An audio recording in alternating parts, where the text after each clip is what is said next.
Olá, meus amigos, meus alunos, ex-alunos, futuros alunos, todos aqueles que se interessam um pouco mais por filosofia, todos aqueles que no seu dia a dia, no seu cotidiano de trabalho, de vida normal, sentem que está faltando algo mais. E esse algo mais pode ser que a filosofia possa contribuir. E é para isso que eu estou aqui.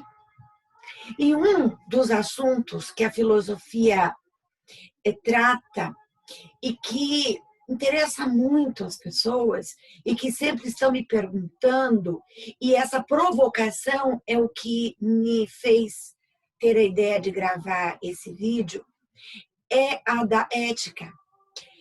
A relação entre ética e moral, a relação entre ética e política.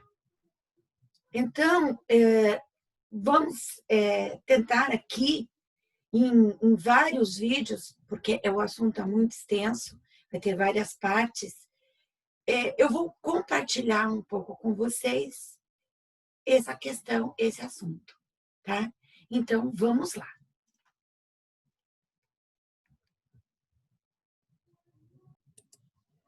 Então, vamos lá. Vamos estudar um pouco mais de ética.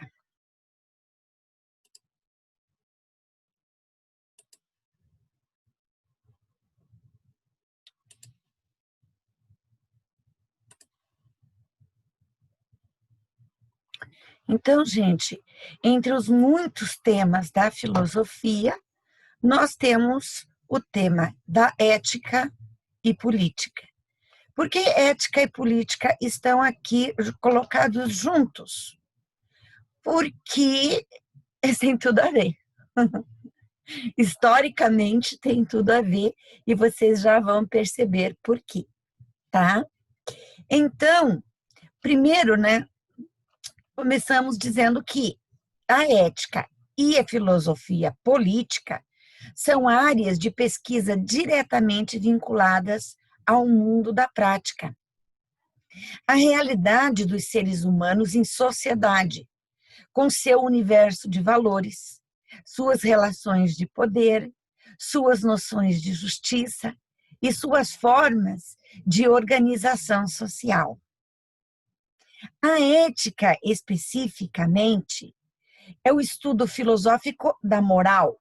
A ética estuda a moral dos seres humanos como seres morais.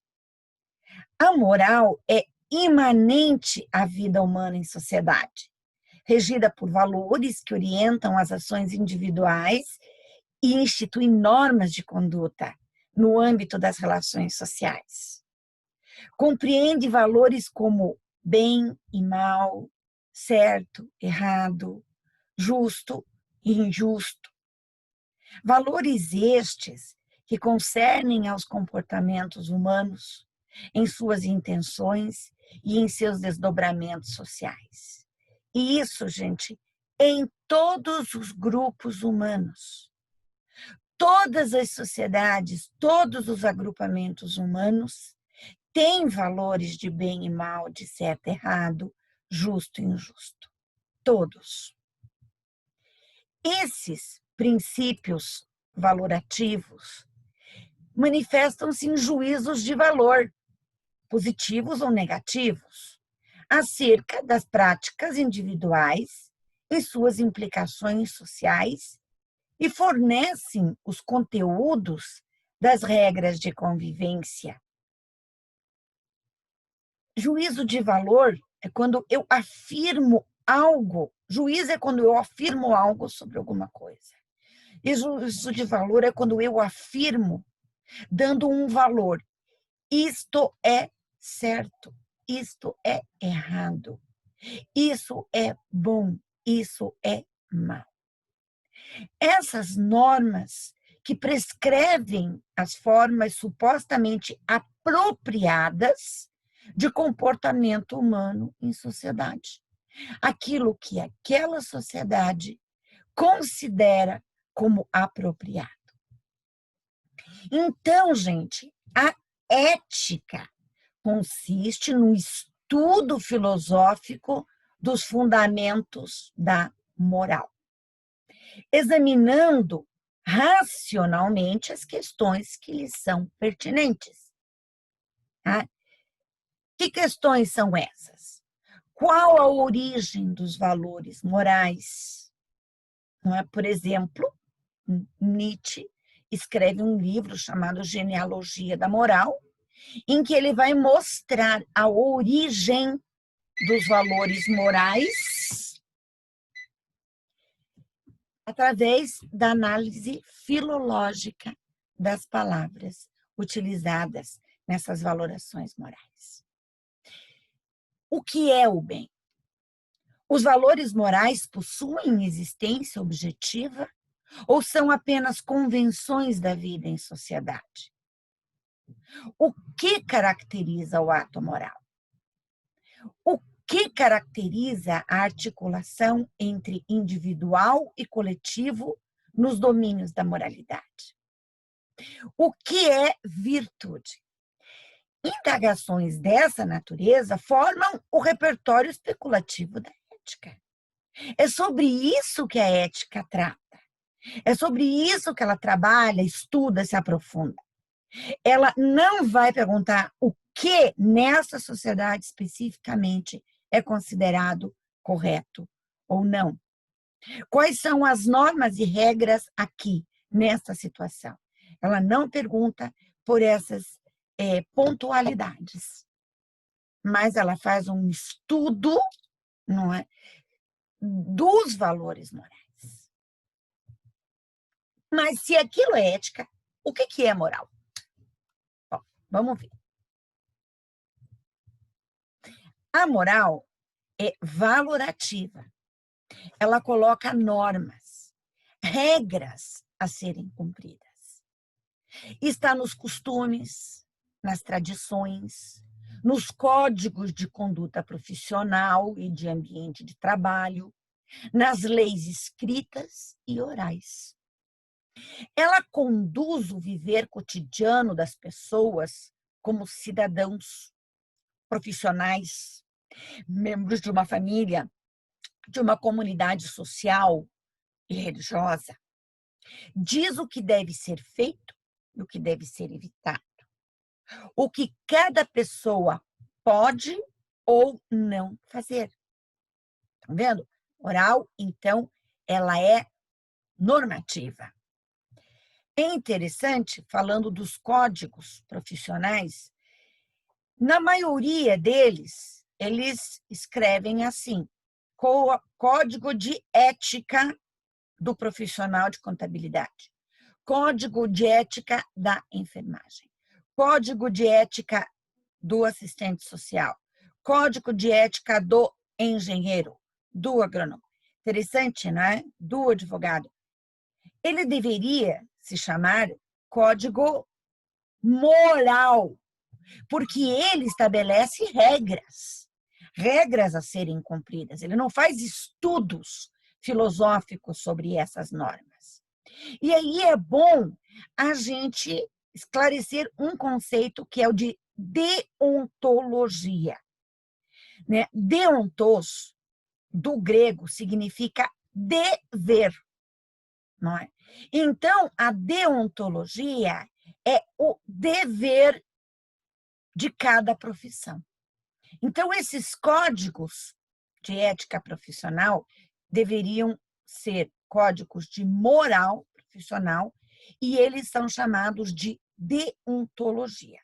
Nos cursos, diferentes cursos superiores, sempre há uma disciplina chamada deontologia, ou, como muitas vezes acontece nos currículos, ética profissional.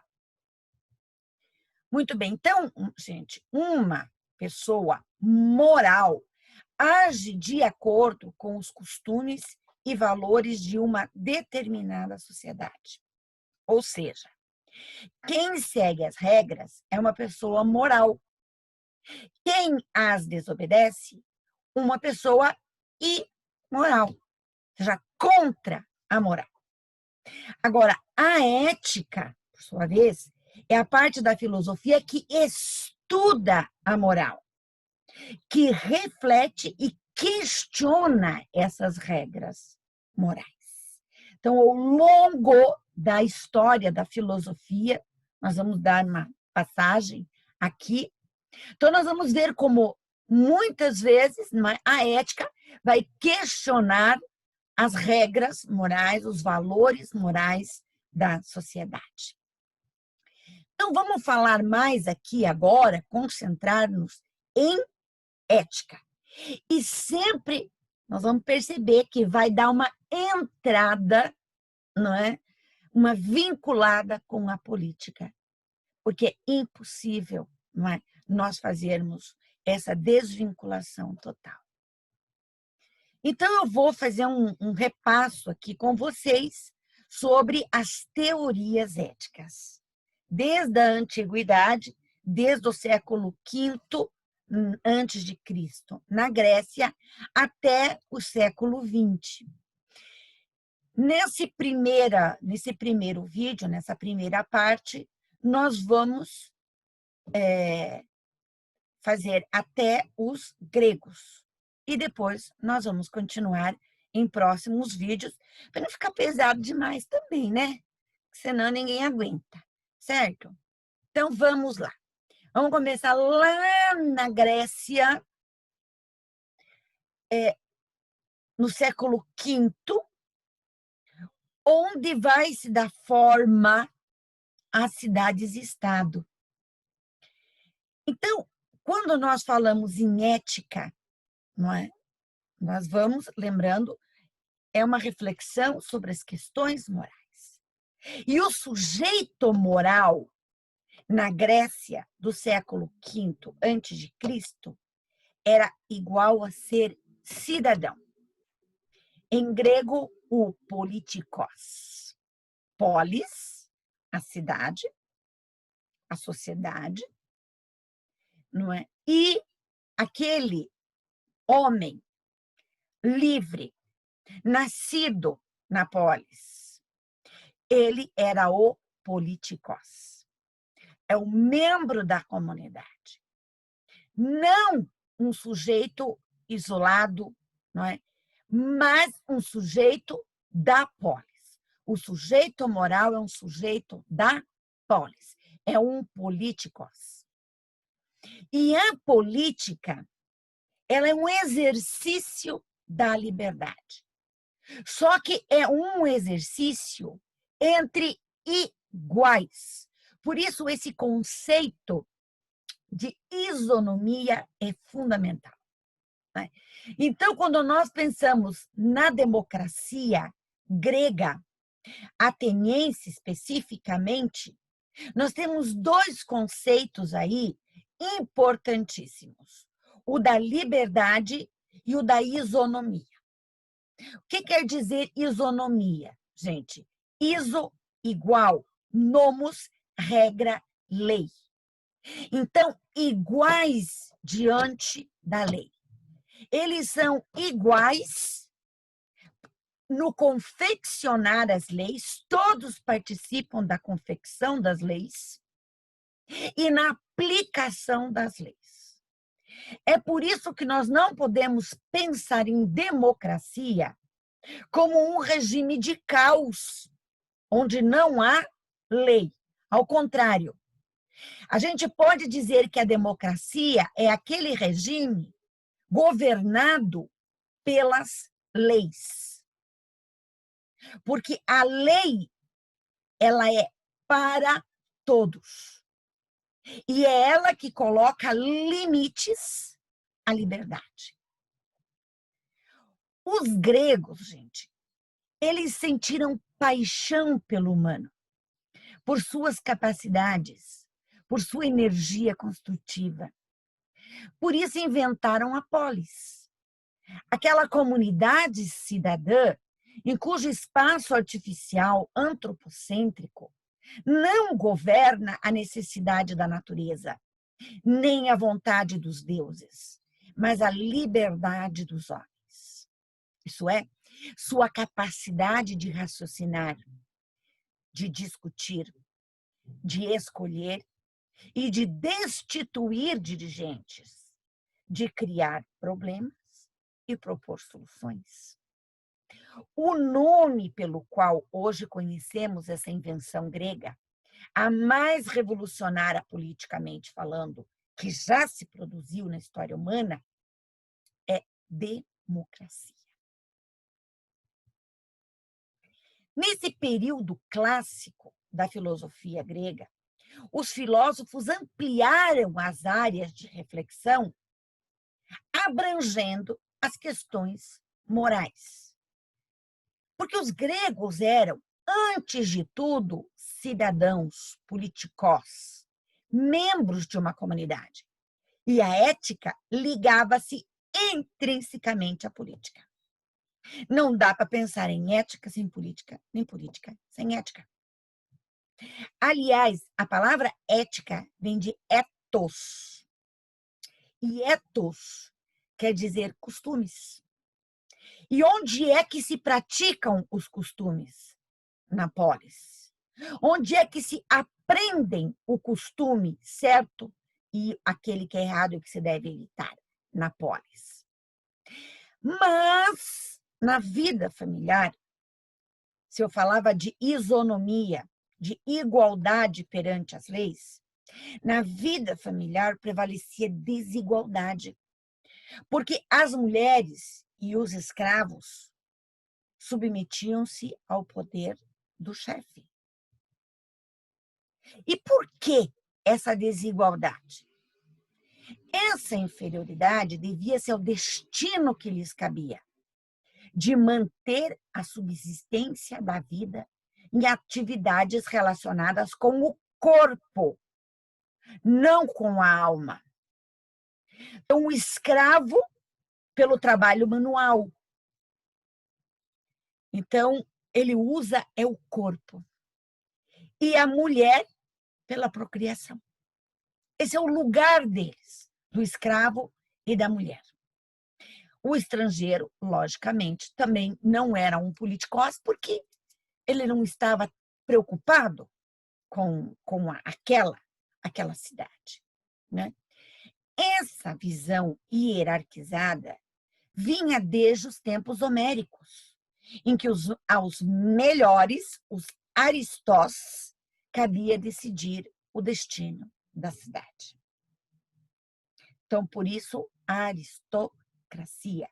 A aristocracia deveria ser o governo dos melhores.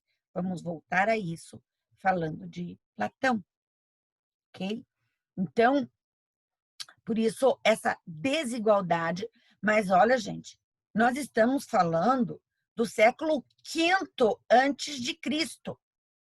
26 séculos atrás. Se nós pensarmos que foi só no final do século XIX e século XX que as mulheres começaram realmente a exigir uma igualdade de direitos na sociedade, e só na década de 30 elas começaram a ganhar, a conquistar, na verdade, o direito ao voto, foram muitos séculos.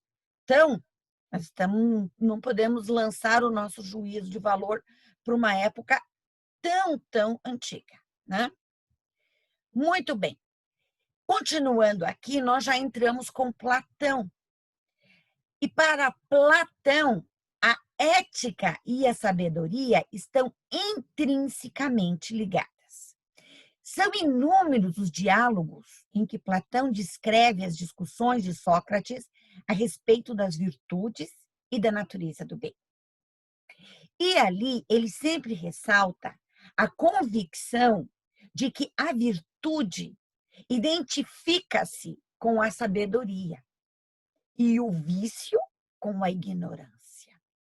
Ou seja, se pratica a virtude porque se conhece a virtude. Se pratica o vício porque se desconhece a virtude, por ignorância do que é virtuoso. Então, a virtude pode ser ensinada e aprendida. Alguns já devem ter ouvido falar da alegoria da caverna, célebre, né?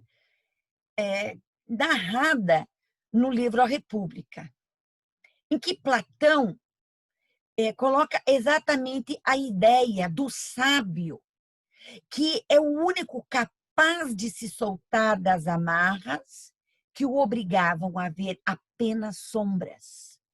E ao dirigir-se para fora, poder contemplar o sol, que representa a ideia do bem. Então, o sol, ele ilumina todas as coisas e mostra o que as coisas são, como elas realmente são. Então, só aquele que encontra o sol, e aquilo que é iluminado pelo sol, pode ver a verdadeira realidade. E sol seria, né, uma alegoria do bem. Só aquele que conhece o bem e que vê o mundo através do bem pode ver a realidade como ela realmente é.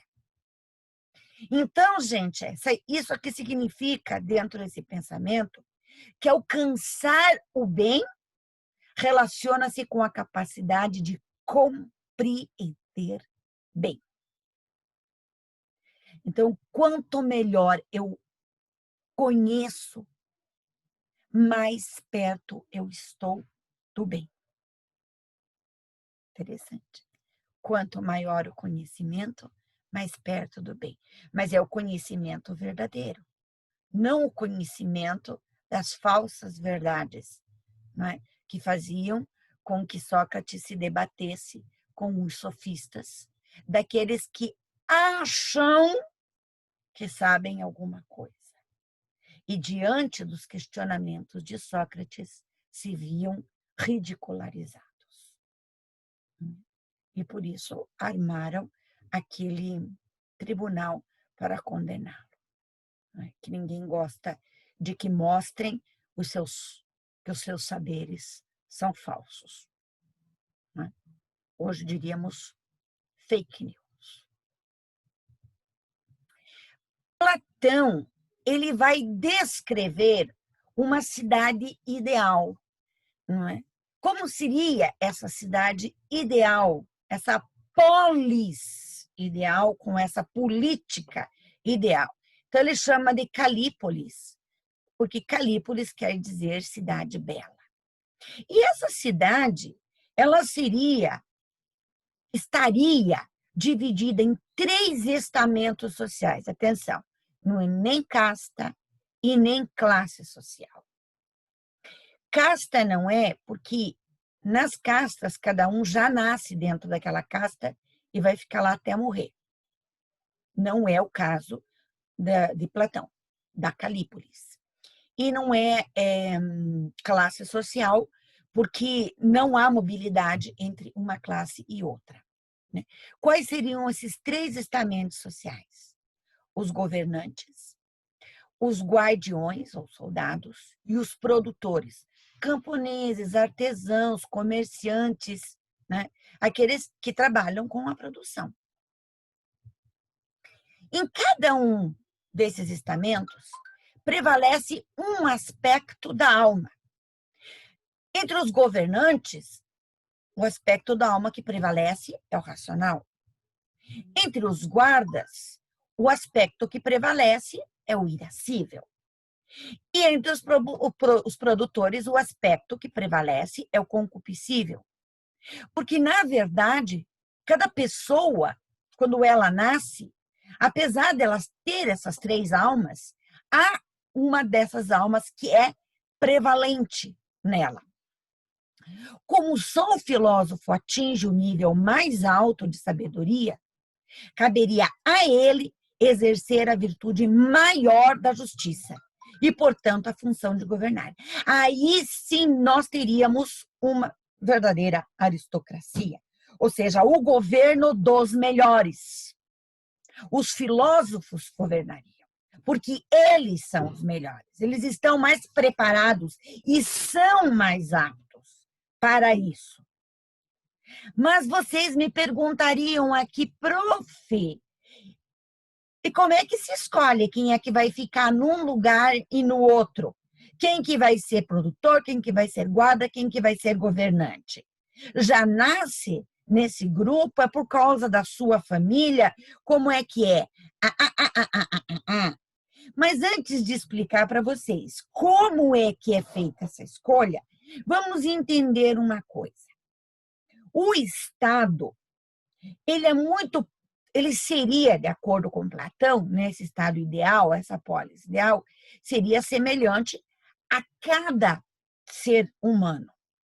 Todo ser humano tem a alma dividida em três.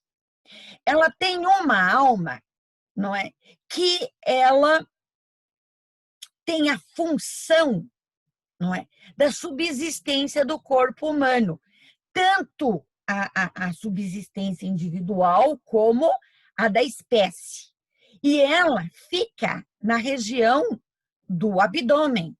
Então, aí estão os órgãos como intestino, estômago, pâncreas, rins, ovários, útero, próstata, não é? Tudo para a subsistência do indivíduo e da espécie. Não é? Pois bem, essa alma, ela é movida pelo apetite, tanto o apetite de alimento, como apetite sexual. E é por isso que essa alma, ela tem que cultivar com muito cuidado a virtude da temperança, moderação. A outra parte da alma que todos têm é aquela que é chamada irascível. E ela se situa no tórax, não é? E ela é responsável pela defesa da pessoa. Por isso que ela é irascível, né? A ira também tem uma função importante. Mas como ela é irascível e ela é movida pela vontade, a virtude que ela tem que cultivar é a da fortaleza, né? Então, tem que ser forte, tem que ter autodomínio. Autodomínio, não sair brigando com todo mundo, até porque, se fosse assim, ele logo morre. E temos a outra parte da alma, que é encarregada do pensamento, do autogoverno, não é? Da administração de si mesmo, que é a alma racional, inteligível ou intelectiva. Essa alma, ela, como é movida pela razão, ela tem que cultivar a virtude da prudência. Muito bem. Cada um de nós temos essas três almas. Mas umas pessoas, não é? Elas são movidas mais pela alma concupiscível, não é? Outras são movidas mais pela alma irascível e outras pela alma intelectiva. Bom, o ideal, então, é nós termos na sociedade, não é? Cada estamento da sociedade, as pessoas que são, não é, próprias desse tipo de alma, não é? Que teriam que, não é, praticar essas virtudes. E quando cada um desses grupos, o dos artesãos e comerciantes, dos guerreiros e dos governantes, quando cada um cumpre bem a sua função, quando pratica essas virtudes, nesta sociedade nós temos a justiça, porque a justiça é o conjunto de todas as virtudes. E aí voltamos àquela pergunta: como é que se escolhe quem vai ser artesão e comerciante, ou os produtores, quem serão os guerreiros ou guardiões e quem serão os governantes ou magistrados. Então, Platão pensa num Estado que assume o papel da educação. Todos os filhos de todas as pessoas receberiam a mesma educação nos primeiros 20 anos. Então, eles teriam a mesma educação. Tá? Não, dos primeiros 30 anos. Tá?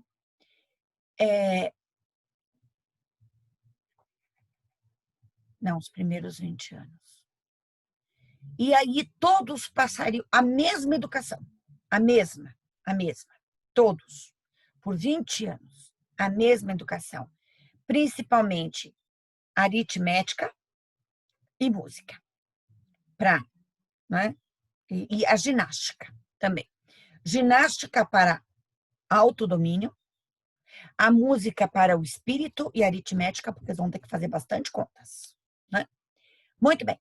E aí, chegado ao fim desse período, se faz um vestibular, e esse vestibular vai identificar aqueles que vão para frente, vão continuar, é como uma peneira, e os que vão ficar. Os que vão ficar seriam aqueles que têm a alma de bronze e vão dedicar-se à subsistência da cidade. Então, vão ser artesãos, industriários, comerciários, agricultores, né? Comerciantes, vão se dedicar a isso. Aqueles que continuam, não é? Passam para o segundo plano, esses vão, depois de 10 anos de mais formação, quando eles tiverem 30 anos, vão fazer uma nova prova. Aqueles que não passarem nessa prova serão identificados como almas de prata e vão se dedicar à defesa da cidade. Vão ser os soldados, os guardiões. E aqueles que continuarem, que já serão poucos, são identificados como almas de ouro, não é? E eles vão se preparar para o governo. Não é? E como eles vão receber essa preparação, não é? Então, eles vão estar realmente capacitados. Não só têm a habilidade, que eles já provaram, que eles têm essa habilidade, essa capacidade, mas eles vão ser capacitados para o governo. E essa é a forma de que realmente nós vamos ter aqui uma verdadeira aristocracia, ou seja, o governo dos melhores. Porque para Platão, ele entendia que existiam 3 formas de governo: a democracia, a aristocracia e a monarquia. Mas cada uma delas, ela acaba se pervertendo, se tornando viciosa. Não é? A democracia, ao se perverter, se torna uma anarquia. A aristocracia, ao se perverter, se torna uma oligarquia. Se Aristós quer dizer os melhores, aristocracia é o governo dos melhores, oligarquia, oligós quer dizer alguns, oligarquia é o governo de alguns, não os dos melhores. E monarquia, que é o governo de um, mono é um, quando se perverte, se torna uma tirania. Entre esses 3 sistemas, ele é mais favorável à aristocracia, mas a aristocracia verdadeira, dos melhores. Por isso, ele faz a sua proposta de um estado ideal, a sua Calípolis, não é? Que nunca foi implantada. Ele tentou 2 vezes e sofreu consequências seríssimas por causa disso, pagou um alto preço. Então, ele desistiu, não é, de pensar que isso, né, que ele, pelo menos, conseguiria colocar em prática o seu ideal político.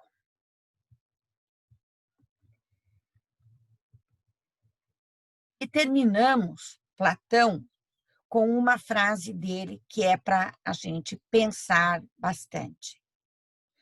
O castigo dos bons que não fazem política é ser governados pelos maus. Então, fazer política não deveria ser nenhuma escolha. Ela é um dever, ela é uma obrigação. E é por isso que eu decidi fazer esse vídeo com vocês. Então, aqui, gente, nós paramos com a primeira parte, a parte 1, e o próximo vídeo, né, parte 2, nós vamos continuar com outras teorias éticas, tá bom? Eu espero que vocês tenham gostado, não é? Se vocês querem se inscrever, se inscrevam. Se não quiserem se inscrever, também não precisa, não tem obrigação nenhuma. Eu não estou recebendo nada por isso. Não faço questão de receber. Eu estou fazendo para deixar a minha contribuição para uma sociedade melhor. É esse o meu maior interesse, ok? Então, um beijo. Até a próxima aula, que seria a parte 2 dessas aulas sobre ética e política.